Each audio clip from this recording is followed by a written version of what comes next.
يا أيها الذين آمنوا صلوا عليه وسلموا تسليما. Saboda me muke yi wa Annabi sallallahu alaihi wasallama salati? Babu shakka, Allah maɗaukakin sarki shi ya umarce mu da yin salati, ya kuma fara da kansa.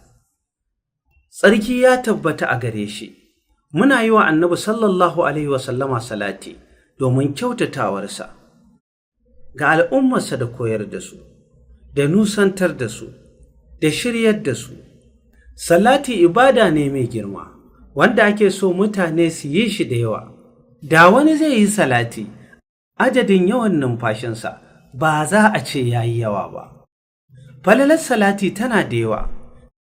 Tsira da amincin Allah su tabbata ga annabin Muhammadu da alayensa da sahabbansa baki ɗaya. أنوار التنزيل